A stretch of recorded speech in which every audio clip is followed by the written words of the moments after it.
आइए भक्तों, आज हम रामनवमी की कथा एवं कहानी सुनाऊंगी। श्री राम जी की पवित्र जन्म कथा।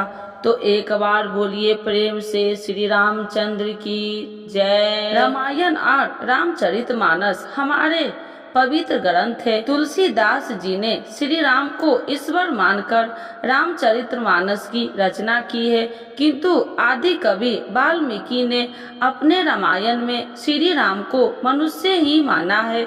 तुलसीदास जी ने रामचरितमानस को राम के राज्य अभिषेक के बाद समाप्त कर दिया है। वही आदि कवि श्री वाल्मीकि ने अपने रामायण में कथा को आगे श्री राम के महापरायण तक वर्णित किया है। तो आइए आज जानते हैं श्री रामचंद्र जी की पवित्र जन्म कथा।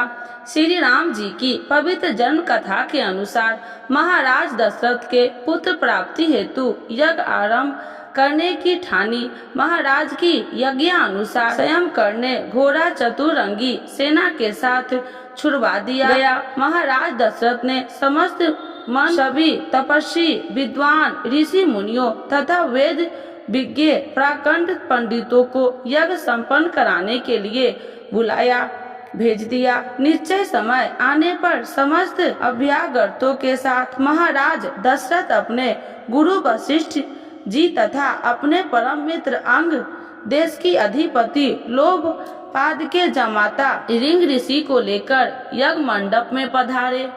इस प्रकार महान यज्ञ का विधिवत शुभ आरंभ किया गया, परंतु वातावरण वेदों की रचनाओं के उच्च स्वर से पाठ से गूंजने तथा समिधा की सुगंध से महकने लगा।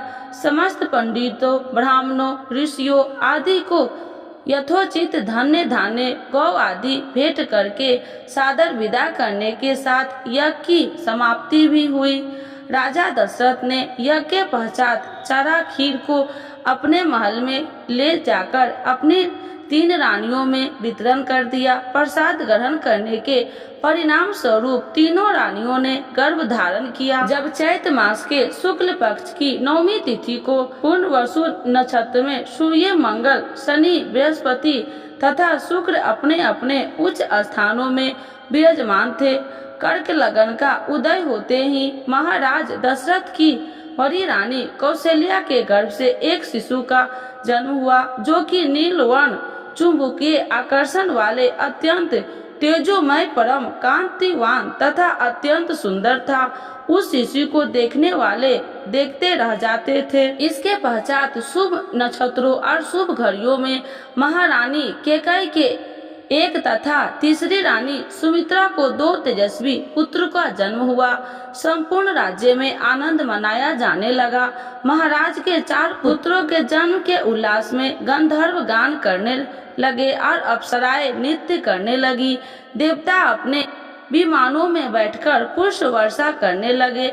महाराज के उन्मुक्त हस्त से राजद्वार पर आए भाट चारण तथा आशीर्वाद देने वाले ब्राह्मणों को याचकों को दान दक्षिणा दी। पुरस्कार में प्रजाजनों को धन्य धान्य तथा दरबारियों को रत्न आभूषणों प्रदान किए गए। चारों पुत्रों का नामकरण संस्कार महर्षि वशिष्ठ के द्वारा किया गया तथा उनके नाम रामचंद्र भरत लक्ष्मण और शत्रुघ्न रखे गए। आयु बढ़ने के साथ साथ ही रामचंद्र गुणों में भी अपने भाइयों से आगे बढ़ने तथा प्रजा के अत्यंत लोकप्रिय होने लगे। श्री राम के अत्यंत विलक्षण प्रतिभा भी, जिसके परिणाम स्वरूप अल्प काल में ही वे समस्त विषयों में प्रागंत हो गए। उन्हें सभी प्रकार के अस्त्र शस्त्रों को चलाने तथा हाथी घोड़े एवं सभी प्रकार के वाहनों की सवारी में उन्हें असाधारण निपुणता प्राप्त हो गई। वे निरंतर माता पिता और गुरुजनों की सेवा में लगे रहते थे। उनका अनुसरण शेष 3 भाई भी करते थे। गुरुजनों के प्रति जितनी श्रद्धा भक्ति इन चारों भाइयों में थी, उतनी ही उनमें परस्पर प्रेम और सौदाई भी थी। महाराज दशरथ का हृदय अपने चारों पुत्रों को देखकर गर्व और आनंद से भर उठता था। धार्मिक ग्रंथों के अनुसार त्रेता युग में भगवान राम जन्म चैत्र शुक्ल पक्ष 9वें दिन हुआ था, श्री रामनवमी के रूप में मनाया जाता है, जिसका उद्देश्य रावण के अत्याचारों का खात्मा तथा अधर्म का नाश करने धर्म की स्थापना करना था।